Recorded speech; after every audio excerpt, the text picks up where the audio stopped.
Hello and welcome to another episode of the Bombcast. Today we are being joined by Derrick Polder. He's the VP of Sales out at Summit Funding in Tucson, Arizona. And Derrick also walked away with our #1 mortgage spot in our Video Influencers Guide this year in our all-around category. So first of all, congratulations, Derrick, and welcome to the Bombcast. Thanks for having me, and thank you. That was a nice surprise.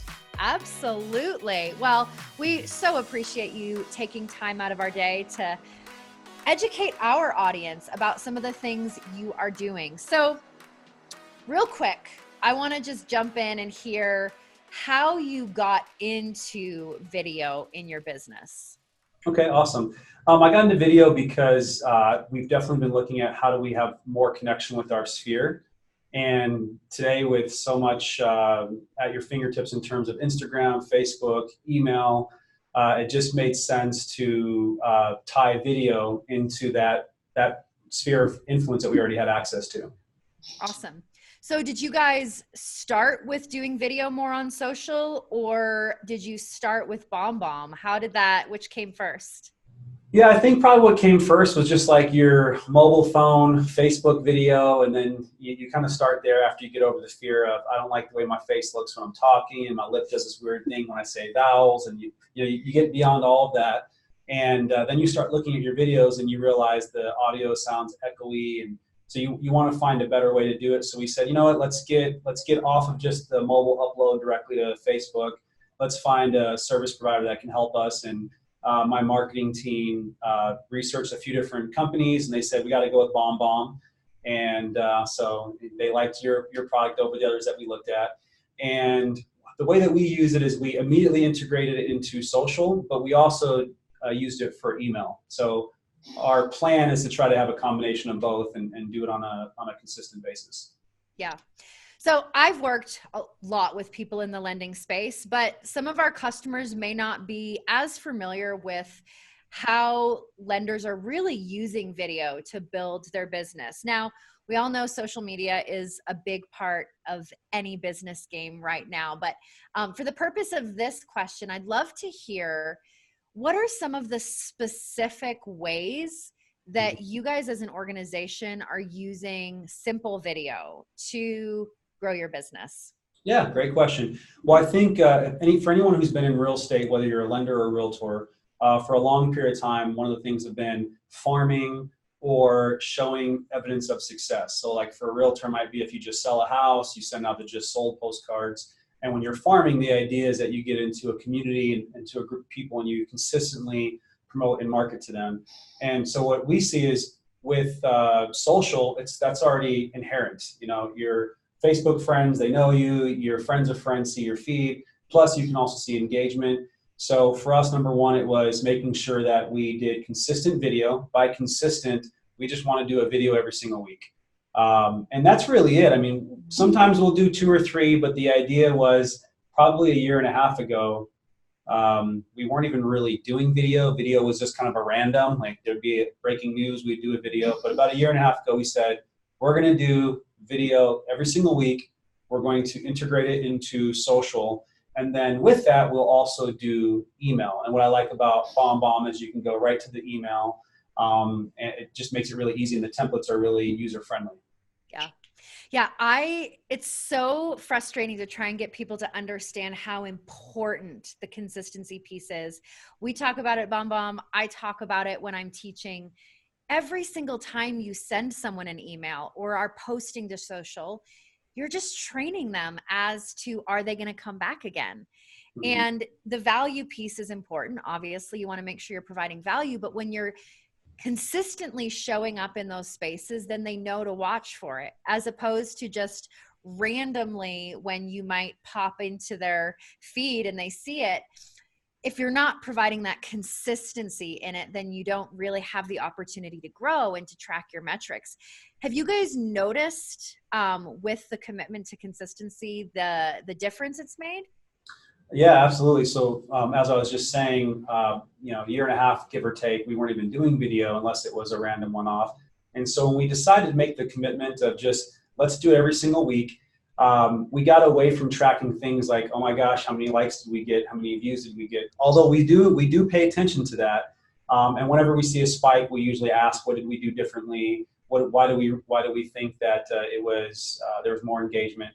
But we just wanted to track doing the video every single week. And what I have numbers based on open rates and views and all that. But what I found was really interesting is just being out there doing what people in real estate do, which is meeting people, talking to customers and clients, and how many times people would say, hey, I love your videos. Hey, I saw this video. And so that became a comment that I heard a lot over the last year. And again, this is in terms of overall time. For me, the how I did it was I just committed every Monday for 30 minutes to have a block on my calendar where I would do a video. So I would do it first thing in the week. It would give us time. If we had to do any edits, we'd have time to do the edits. But most of the time, we just recorded and went right to play, didn't do a lot of fancy edits to it. I just wanted to get it done. And now over time, we have that down to being a few minutes, and it's so consistent that people literally tell us, I know we're going to get it from you every single week. I learned so much by watching the videos, and they're usually 2 minutes or less too. So they're really, really short snippets. I love it. My favorite success stories that come out of the videos are I've been watching your videos, or I know you don't know who I am, but I know who you are because I watch your videos every week. We hear that a lot. Yep. So where do you get your content ideas for these videos that you're doing consistently? Do you plan that out ahead of time? Do you have a loose guide so that you can bring in anything that's happened in the news or pertinent? What do you focus on in those Monday videos? Yeah, great question. I had a mentor tell me a long time ago that complexity is the enemy of execution. So the simpler, the better. So number one, we brainstorm ideas. So we have an ongoing log of ideas. But the number one source of my information is conversations that I had the prior week. So if I'm talking with somebody in my office, whether it be another loan officer or a processor, or if it's a realtor or a customer, and they ask me a question, no matter how simple you think it is, because we all get so into the trenches that we take it for granted, I will talk the basic simple things. I've done a video on what is a mortgage payment, what is principal interest. And if a question was asked by a client, that means other customers out there have the same question. And again, the simpler, the better. I'm trying to do it in 1 minute. So you don't need a lot. I think for me in the beginning, that's one of the things that held me back from video, is I felt like I had to have this big production. I'd had to have this brilliant storyline for the video. And when you talk about integrating social, you really only can do 1 minute to 2 minutes. So having it a simple, one basic topic is better. And as far as how I track it, a lot of times it's just right through the notes in my iPhone. Sometimes I'll be sitting on the couch and I'll have a good idea, and I'll just go, I have video notes, and I'll just go in there and I'll just log a 1 or 2 word reminder. So that way next Monday, we can go through the list, and whatever I'm feeling inspired to talk about, I'll go, hey, out of these 4 ideas, let's do this one. And we just shoot. I love it. I love hearing these things that you're saying repeated back to us, because these are the things we teach on, right? Yep. We tell our people, when someone asks you a question, write it down and then record a video for that, because you are able to provide value for things that people are actually looking for. Because like you said, it's, as professionals, we get caught up in our own head about all of the things that we think people should know or what they should be doing, when really, more often than not, our customers are telling us directly by the questions that they are asking. Well, to pick up on something you just said, getting caught up in your own head. A fun fact is I rarely watch any of my own videos. Yes. Thank you. If I do, I'm like, oh my gosh, my lip was doing this weird thing. I looked tired that day. So I've just learned, just shoot it, put it out there, worry about the consistency, and again, not making it a big production.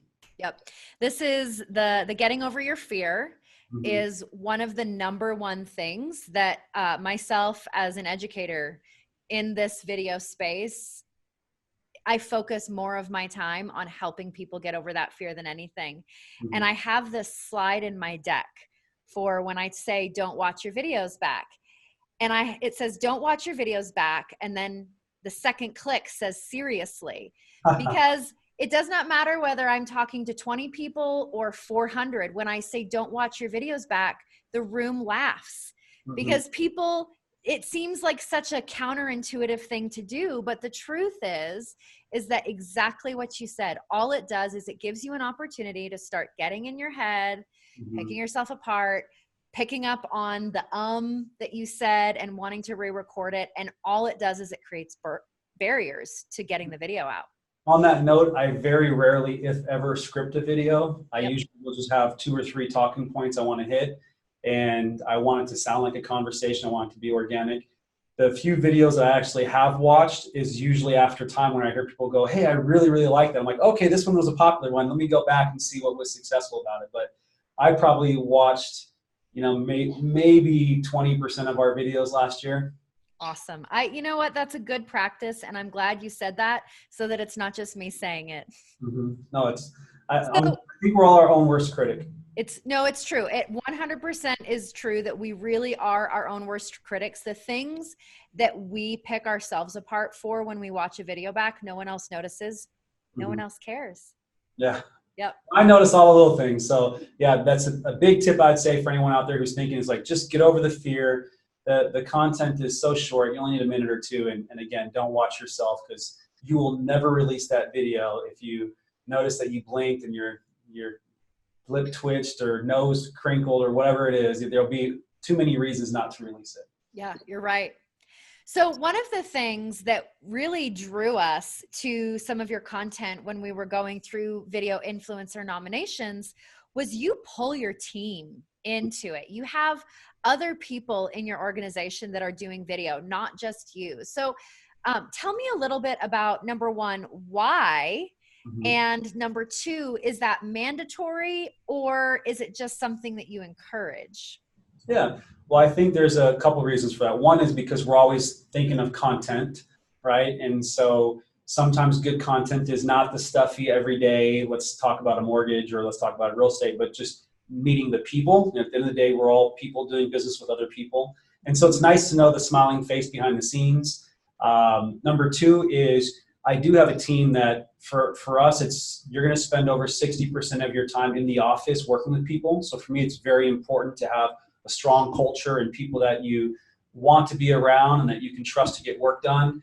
And because we are a team and we do business together, it helps me to have faces associated with names, because I'm doing business with a realtor that may not know Stefan. And so then they see the video, and we found that to be really helpful when people go, oh my God, yeah, from your video. And we combine that with networking events that we do. And so it's nice when the team's at a networking event and their introduction has been made through video. So I think, again, it helps with content, it helps build that connection. And for us, just culturally, it's really important for, we're all equally important in the wheel of our business. And it's not, just because, whatever title I carry, I'm not more important than the next person working with me. I love that. Well, as a sales leader, I'd love to hear some of your thoughts on how you encourage other people and bring your team into it, because you know this, you already said it, that one of the biggest hurdles is that fear piece. So when you're talking about getting your team on board, did you have resistance to doing video from your team, and how did you help them overcome that? It's very funny because I get resistance all the time. And it's not only my team that I bring into it, I've also brought in several business partners too. And there's always like a pep rally before the video. We're like, this is what you're going to say. These are your talking points. Don't worry about it. And it's just really strong encouragement. And I tell them the same thing. Don't even watch it. I feel like I bomb all the time on video. Again, my face does these weird things. So I think just giving them encouragement and then also doing it with them. And I think it helps too that they've seen my consistency with it, that we will often drag them in kicking and screaming. And especially for our business partners, there's some that they've made it like a standard thing. They always ask to come back and shoot more video with us. Well, of course, because once they realize that it's not this big scary beast they thought it was, and when people start to see the effect of it, then they want to do more. Yeah, absolutely. And I think having that mindset too of you're just having a conversation with one of your clients or friends, that's a big piece that we encourage them to. Like one of the ladies that works with me, her name's Anna. She's been amazing. A lot of times she'll stand behind the camera and go, you're just talking to me. You're just talking to me. And that helps a lot, especially again, we're only trying to get 2 minutes of content. Yeah. Yeah, absolutely. So did you have an aha moment when you suddenly do you remember if you had an aha moment where you were like, okay, we really are going to stick with this video thing? Yeah, I think it was just the power of leverage of video and having that reinforced when I was out in public seeing people.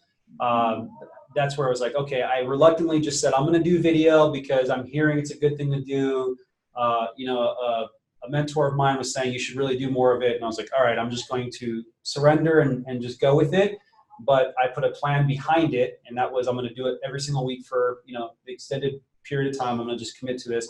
And within a very short period of time, you start getting replies back to email. So that's one benefit. You start meeting people that are like, hey, I watched your video and that was really interesting how I learned X, Y, Z. So then you see that your people are paying attention and they're seeing you as the subject matter expert.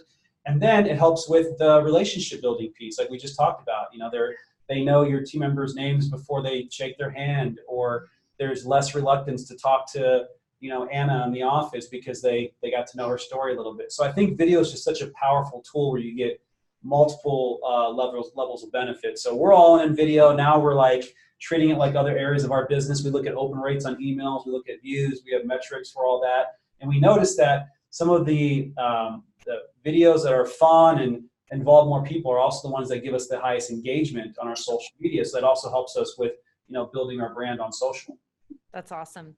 So as a lender, what are the top 3 videos that you feel like every lender should incorporate into their business, whether it's earlier on in the process, whether it's the nurture, whether it's providing education? What are the top 3 that you think every lender should incorporate into their business? Great question. I'd say something that really is that about you or about me, maybe your mission or about your office or just what they can expect, kind of a service level outline. That's powerful because you can send that out with every person who applies in your office. It can be linked to your website. It can be linked to how people can find you online. So I think kind of a video about me would be one. Probably number 2 would be something that outlines the process. We literally have video for every step because you think about time saving benefit. Any lender, any realtor, any business person out there can relate to the fact that they've had to explain a part of the business model thousands of times. So, and even when they explain it, there's still the client who says, I don't remember you saying that, or I didn't know that. So video is kind of a nice way to do the second, the third reminder, and it's always there. So for me, I like that next steps or that reminder as we're going through the process for 2 reasons. One is it helps the experience because the client got to hear it and they can play it as many times as they want. But it's also a good protection mechanism just in terms of if a client's ever like, I don't recall that, and it's like, not only do we have the conversation, but it's also emailed to you and the video's right there, recapping the same thing. So it's a good safety net. So again, I would do the about me, something that outlines along the way. And then honestly, the third I would say is more of a category, and it's just the common questions that you receive. Whatever are the most common questions, just do videos on that because you can literally save it, you can archive it, it's there at a disposal that you can send or your team can send on your behalf if you have a team. And again, it goes back to not only saving time, but there's so many other people out there that might be thinking about getting into buying a home, and that's one of their questions or concerns, and now they're going to gravitate towards you as the expert because you answered their question. I love it. So we do customer webinars every single month, and we did our customer webinar this morning. It was hosted by myself and then our customer enablement manager, Kevin. And our focus today was saving time in evergreen videos. And we were teaching exactly this today, the writing down those questions, the keeping them in your account so that in the moment when that arises, you've already got a video recorded from it, whether you're grabbing it from, inside of Total Expert or Salesforce or your mobile app. Once you've already put the work into answering that question and recording the video, you get to provide a really high level customer experience by having that video so that you can explain what to expect, explain what's next in the process, but you already did the work. Yeah, to add on top of the high level experience, I have to give you guys a plug too. I love the screen share component. That's such an awesome way to do videos where it looks really fancy and you don't need high-end editing. You can literally just from the click of a button and flipping the camera around. But that's also a really great client experience too, especially in our side when we're talking numbers. People only remember a percentage of what they say. Think about how crazy is that we're talking about the largest investment of someone's life, and they want to hear 3 different options. And by the way, they're also doing dishes as you're explaining 3 different options to them. So to have video that they can see it, they can refer back to, things are broken down. I love that screen share tool that you guys have. I love it. It's one of my favorite tools to show lenders because I know you guys have to go over so much complex digital information. So what Derrick is talking about is our screen recorder that's built into the platform. Anywhere that you can record a BombBomb video, you can record your screen, but it keeps your video down in the corner so that you can speak to it. Because I know a lot of screen recorders don't do that. It just shows what's on the screen. So I know our lenders love that feature. Yeah, anyone who's not using that, definitely play around with that. So what kind of gear are you using? Are you guys, have you invested in high-end gear, or are you guys going simple video? Yeah, I mean, I will say we've definitely upped the ante on our gear after we became believers in video. But we started off with just your simple mobile phone, and that was it. But over time, I mean, I got this little snake thing coming off the, I'll turn this around here. I don't know if you can see this. This is like a light. Your light? It goes right off my monitor, so I can adjust lighting. I have different color formats that I can do. We have this nice little Yeti mic that usually that's what I'll record. Anytime that I'm going to do an email blast or whatnot, I'll put this right in front of me and I'll speak into the Yeti mic. And then as far as like software tools, it's not my area. I'm a loan officer. I'm not a program designer or editor or whatnot. But I did ask my guy who does our editing to give me a rundown. And so we use Adobe Premiere Pro and After Effects for any of the software. And every once in a while he'll use templates inside like story blocks. But other than that, I mean, we're pretty much getting by with just this mic and just that light and BombBomb and go. I love it. The gear question is one that I get all the time. And I love what you said, that once you guys were used to it, right? Once you were fully invested, then you invested in some gear, because so many people get caught up in the excuses in their head for why they can't start, right? Like, oh, I've got to get a better camera first, or I don't know what gear to use. And they just use that as an excuse to keep them from doing video. And I always encourage people, don't create barriers. Exactly. It just becomes an excuse. It becomes a reason. I'm going to start video next month after my camera comes in. Oh, and now I need this better microphone, so I'll wait for that. Just do it.